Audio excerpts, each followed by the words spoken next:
Bom, dando continuidade ao nosso tema que trata do perigo da desobediência, nós iremos falar hoje sobre o comportamento de Saul, conforme eu tinha dito no último vídeo. Esse é o vídeo de número 4 e eu sugiro a você que, se você ainda não assistiu os primeiros vídeos dessa série, que você volte lá e assista aos primeiros vídeos para que você entenda passo a passo o assunto, o tema que estamos tratando. E dentro desse tema, antes de mais nada, antes de qualquer coisa, eu quero te fazer o pedido que eu te faço sempre, que se você ainda não se inscreveu em nosso canal, que você se inscreva em nosso canal, né? Faça a sua inscrição. Também eu quero te pedir que você deixe seu joinha. É muito importante para nós quando você deixa seu joinha, porque você dá aquele feedback acerca do tema, se você está gostando do tema, se você analisou, se você se identificou com o tema. Também deixa teu comentário, né? O teu comentário é muito importante para que eu possa entender se você está compreendendo o assunto do tema que estamos tratando, né? Se você está absorvendo aquilo que o Senhor Deus quer que seja absorvido pela nossa vida. Também eu quero te pedir que você aperte o sininho aí, para que você receba notificações quando a gente subir um vídeo novo, né? E compartilha também essa mensagem. Compartilha, porque é muito importante para edificar e orientar, exortar a vida de muitas outras pessoas. Dentro desse tema, vamos falar sobre o comportamento de Saul, e eu quero que você vá comigo lá para o livro de 1 Samuel, no capítulo de número 9, e eu quero te convidar a analisar algumas coisas. Saul, ele era uma pessoa extremamente beneficiada, uma pessoa extremamente abençoada por Deus, né? Nós podemos ver que a Bíblia fala que Saul, ele, além de ser uma pessoa que tinha muitas posses, né? Sua família era uma família que tinha posses, uma família que tinha bens, ele também era muito afeiçoado. A Bíblia diz que Saul era muito bonito, muito belo. Não são palavras minhas, a Bíblia diz que Saul era muito belo, de tal forma que não havia ninguém mais belo do que ele em todo Israel. Veja que interessante. Abre aí tua Bíblia comigo em 1 Samuel, capítulo 9, e os versículos de número 1 e 2. E a Bíblia nos diz assim: E havia um homem de Benjamim, cujo nome era Cis, filho de Abiel, filho de Zeror, filho de Becorate, filho de Afias, filho de um homem da tribo de Benjamim, varão, alentado em força. Então a Bíblia está falando aqui de Cis, pai de Saul, né? E diz a linhagem dele, a genealogia dele, diz ele que ele era uma pessoa muito alentada em força, era um homem de muita saúde, de muita força. No versículo 2 ela diz assim: Este tinha um filho, cujo nome era Saul, mancebo, né? Que quer dizer jovem, e tão belo que entre os filhos de Israel não havia outro homem mais belo do que ele. Desde os ombros para cima sobressaía a todo o povo. Veja que interessante. É a Bíblia que está dizendo que Saul era muito belo, de tal forma que não havia em Israel ninguém mais belo do que ele. Também a Bíblia ela vem afirmar que ele tinha posses, o pai de Saul, né? No versículo de número 3 diz assim: E perderam-se as jumentas de Cis, pai de Saul, pelo que disse Cis a Saul, seu filho: Toma agora contigo um dos moços e levanta-te e vai a buscar as jumentas. Veja que interessante. Deus, além de abençoar Saul grandemente, ele tinha, o pai dele tinha posses, o pai dele era dado a pecuária, né, a criação de animais. A sociedade naquela época era uma sociedade que vivia da agricultura e da pecuária, né, criação de reses, de gados, né. Além de dar muitas posses à sua família, também deu a Saul beleza e saúde. Ele era um homem alto, né, belo, de tal forma que se destacava entre os filhos de Israel. Deus agora cria uma situação, né? Veja como Deus ele é tremendo. Ele cria uma situação na vida de Saul para, além de tudo que ele já tinha, transformá-lo em rei. Deus permite que as jumentas do pai de Saul fujam, desapareçam nas montanhas, e agora Cis, pai de Saul, manda Saul ir procurar as jumentas. Mas o propósito de Deus era bem maior do que isso. Saul estava saindo para ir procurar jumentas, mas na verdade ele iria se encontrar com Samuel. Deus estava arquitetando uma forma, um plano dele encontrar com Samuel, para que Samuel o ungisse rei. E ele ainda nem sabia. E eu quero te mostrar isso no versículo de número 20 e 21 ainda do capítulo 9. Olha. O Senhor diz assim, Samuel diz assim para Saul: e quanto às jumentas que há 3 dias se te perderam, não ocupes o teu coração com elas, porque já se acharam. E aí Samuel diz assim: e para quem é todo o desejo de Israel? Porventura não é para ti e para toda a casa de teu pai? Olha só, Saul vai procurar jumentas e no meio do caminho ele lembra-se que havia um profeta em Israel. E aí ele chama o seu moço que estava indo com ele e diz assim: para que meu pai não se aflinja, não é? Com a nossa ausência, como estava aflito com a ausência das jumentas, não é? Vamos ao homem de Deus e perguntemos ao homem de Deus e ele com certeza nos dirá onde estão as jumentas. E aí a gente encontra as jumentas e volta para casa. Quando ele chega lá, o plano de Deus era diferente. O plano de Deus era transformá-lo em rei. Por que eu estou tratando desse assunto com você? Porque eu quero te mostrar que Deus, ele abençoou por demais a Saul. Deus, ele não foi de maneira nenhuma ruim com Saul. Saul é que não soube agradecer tudo aquilo que Deus fez por ele. Pois Deus deu a ele riqueza, beleza, deu a ele saúde, deu a ele porte físico, deu tudo que ele precisava e ainda por cima o transformou em rei sobre a sua nação, sobre a casa de Israel. E ele ainda assim não soube agradecer e com seu comportamento inadequado ele chegou a irritar, tirar a paciência de Deus de tal forma que Deus o rejeitou. Vamos continuando, veja só, no início o comportamento de Saul era um comportamento tímido, não é? Os traços da personalidade dele eram um comportamento tímido, mas ao longo do tempo foi se transformando. Veja que no versículo 21 do capítulo 9, ele diz assim, ó, então respondeu Saul e disse, porventura não sou eu filho de Benjamim, da mais pequena das tribos de Israel? E a minha família, a mais pequena de todas as famílias da tribo de Benjamim, por que, pois, me falas com semelhantes palavras? Observe que ele chega agora todo humilde e tímido para com Samuel, quando Samuel diz que o desejo da casa de Israel era para ele. Por quê? O povo de Israel, olhando para as outras nações, percebeu que eles não tinham rei. E agora pedem a Samuel para pedir a Deus um rei. Então Deus, segundo o coração dele, chama lá e escolhe Saul para rei. Elege Saul para rei. E Deus faz com que o desejo da casa de Israel seja para Saul. Né? Deus abençoa Saul de tal forma. Veja que Deus ungiu Saul rei e o povo de Israel se agradou imediatamente de Saul. No capítulo de número 10, versículo 1, a gente vê que Deus, ele ungiu a Saul rei através de Samuel.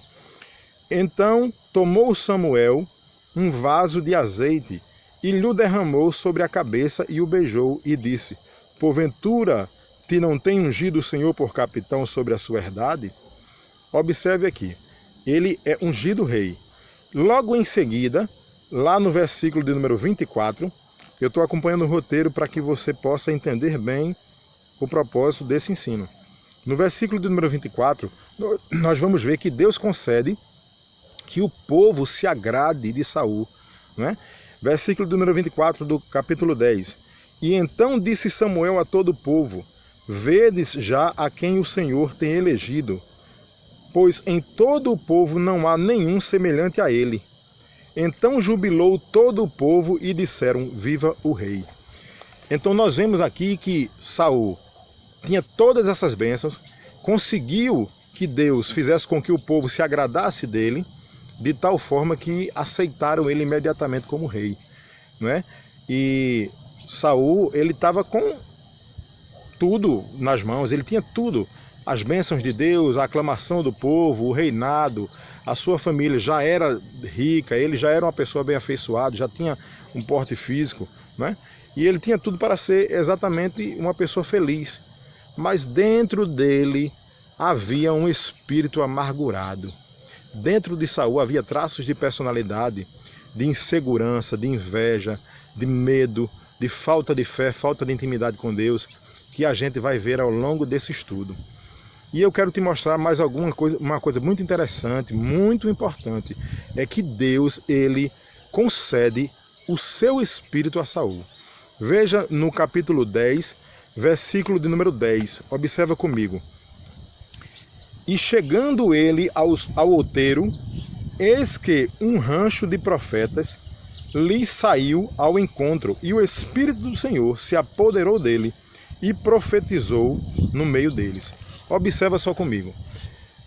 Saul, ele se encontra com Samuel, e Samuel fala todas as palavras que Deus queria revelar para ele acerca da escolha dele como rei na casa de Israel.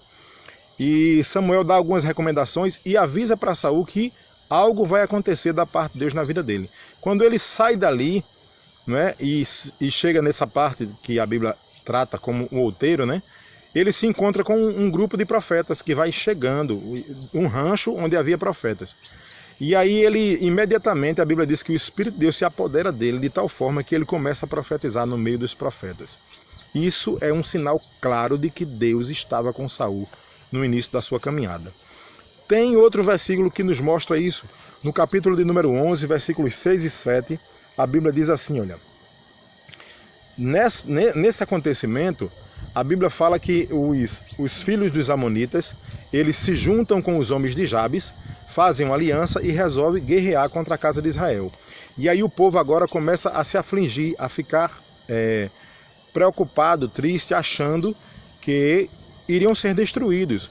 Então no versículo 6 e 7 do capítulo 11, a Bíblia diz: então o Espírito de Deus se apoderou de Saul, ouvindo estas palavras, e acendeu-se em grande maneira a sua ira, e tomou um par de bois, e cortou-os em pedaços, e os enviou a todos os termos de Israel pelas mãos dos mensageiros, dizendo: qualquer que não vir atrás de Saul, sair atrás de Saul e atrás de Samuel, assim se fará aos seus bois. Então caiu o temor do Senhor sobre o povo, e saíram como um só homem. Observe que Deus dá ao povo temor acerca das palavras de Saul e o comando de Saul sobre o povo de Israel. E ele passa agora a comandar, né? E ele passa agora a ser ouvido pelo povo e ser temido pelo povo. Ainda no versículo de número, no capítulo de número 11, no versículo de número, capítulo 11, versículo 11. E sucedeu que, ao outro dia, Saul pôs o povo em 3 companhias, e vieram ao meio do arraial, pela veia da manhã, e feriram a Amon, até que o dia aqueceu. E sucedeu que os restantes se espalharam, que não ficaram 2 deles juntos. Olha só, não ficaram sequer 2 deles juntos. Então Deus estava de forma tão tremenda presente na vida de Saul, que ele tinha o comando do povo, ele chama o povo e coloca o exército no outro dia do lado de fora e divide em 3 companhias e comanda a batalha contra os amonitas e vence a batalha contra os amonitas, de forma que não ficou sequer 2 deles juntos. Ele conseguiu dispersar o exército da aliança entre os homens de Jabes e dos amonitas. Então veja que Deus, ele foi tremendo na vida de Saul no início da caminhada. Saul, bem que podia ter valorizado todas essas dádivas, todos esses presentes que Deus deu na vida dele. Mas eu quero continuar e te mostrar uma coisa muito interessante e desagradável que começa a surgir na vida de Saul. Quando foi isso? 1 ano depois. A Bíblia diz que 1 ano depois do início do reinado de Saul, no capítulo de número 13, versículo 1, olha. Capítulo de número 13, versículo 1, a Bíblia diz que 1 ano estado Saul em seu reinado, e o 2º ano reinou sobre Israel. Então Saul escolheu para si 3.000 de Israel, e estavam com Saul 2.000 em Miquimais, e na montanha de Betel, e 1.000 estavam com Jonatas em Gibeá de Benjamim, e despediu o resto do povo, cada um para a sua casa. O que foi que aconteceu? Os filisteus resolveram se levantar para guerrear contra Israel. Então os filisteus resolvem se levantar e a Bíblia diz que os filisteus se preparam para a guerra contra Israel. E Saul levanta o povo, o exército, para guerrear. Então Samuel dá uma ordem a Saul. Samuel diz: olha, vai na frente e me aguarda lá, porque eu irei chegar para oferecer sacrifício a Deus, para que Deus responda ao nosso sacrifício e diga se ele está conosco e se ele entregará os filisteus em nossas mãos. Então Saul agora vai para um lugar determinado onde Samuel o manda esperar, mas Samuel começa a demorar. Deus, já de forma estratégica, começa a criar uma situação para revelar e provar a Saul e revelar o que havia no seu íntimo, porque a Bíblia diz que Deus sonda os nossos corações. Nós vemos o exterior, mas Deus ele vê o interior. Então, Saul agora, diante daquela situação, os filisteus já reunidos, o povo começa a se afligir com medo, Samuel não chega, não é? Mas Saul não tinha autorização. Deixa eu te explicar uma coisa. A autorização para entrar no Santo dos Santos e oferecer sacrifícios, somente o sumo sacerdote é quem tinha. Nem mesmo os sacerdotes que estavam ali na casa de Deus, auxiliando nos trabalhos, não tinha autorização da parte de Deus para entrar no Santo dos Santos e oferecer sacrifício. Apenas o sumo sacerdote é quem podia fazer. Então Saul, ele se inquieta porque Samuel não chega. E aí agora a Bíblia diz que ele tem medo, ele não tem segurança em Deus, que Deus está no controle da situação. Ele tem medo dos filisteus, não tem segurança em Deus e também ele começa a temer que o povo não o respeite mais e que o povo começa a se dispersar e ele teme perder o comando do povo. Observa aqui comigo no versículo número 8. E esperou 7 dias até ao tempo que Samuel determinara, não vindo, porém, Samuel a Gilgal, o povo se espalhava dele. Então disse Saul: trazei-me aqui um holocausto e ofertas pacíficas. E ofereceu holocausto ao Senhor. E ofereceu holocausto. Veja só, Saul jamais podia ter cometido um absurdo desses. Jamais ele podia ter passado por cima da ordem de Deus dessa forma. Foi aí onde ele demonstrou a fraqueza de caráter dele. Foi aí onde ele tropeçou de forma muito séria, muito pesada com as ordens de Deus. E aí Deus se entristeceu com Saul. A partir dali, Deus se entristeceu com Saul. Na continuidade do versículo 10 diz assim, olha: e sucedeu que, acabando ele de oferecer o holocausto, eis que Samuel chegou, e Saul lhe saiu ao encontro, para o saudar. Então disse Samuel: que fizeste? Disse Saul, respondeu Saul: porquanto via que o povo se espalhava de mim, e tu não vinhas nos dias agregados, e os filisteus já se tinham ajuntado em Miquimais. Eu disse: agora descerão os filisteus sobre mim a Gilgal, e ainda a face do Senhor não orei, e violentei-me e ofereci holocausto. Veja a insegurança dele. Isso demonstra falta de intimidade com Deus. Samuel jamais iria aprovar aquilo. Samuel sabia que Deus não ia aprovar aquela atitude de Saul. E olha só o que é que Samuel diz. Então disse Samuel a Saul: obraste neciamente e não guardaste o mandamento que o Senhor teu Deus te ordenou, porque agora o Senhor teria confirmado o teu reino sobre Israel para sempre. Porém, agora não subsistirá o teu reino. Já tem buscado o Senhor para si um homem segundo o seu coração, e já lhe tem ordenado o Senhor que seja chefe sobre o seu povo, porquanto não guardaste o que o Senhor te ordenou. Olha só, este foi o início da desobediência de Saul. Mas isso não ficou por aqui. A Bíblia nos mostra que Saul, mesmo tendo esta atitude e Deus se entristecendo com ele pela desobediência gravíssima dele de quebrar as ordens de Deus, os mandamentos de Deus, Deus ainda foi com ele em algumas batalhas. e ele foi vitorioso. Mas esse foi apenas o início. A história de Saul ela é bem comprida, e dentro desse capítulo que nós estamos tratando da desobediência, nós vamos falar da rebelião de Saul. Você vai ver que foi de forma muito mais séria. E nós vamos fazer alguns vídeos, porque um vídeo só não é suficiente para gravar sobre a história de Saul. E eu quero te pedir que você continue comigo aí e vem no próximo vídeo que nós vamos tratar de coisas muito mais sérias do comportamento de Saul, do caráter de Saul, que ele praticou ao ponto de se rebelar completamente contra Deus e ao ponto de chegar até a tirar a sua própria vida. Então, eu te agradeço pela tua companhia neste primeiro vídeo acerca da história de Saul.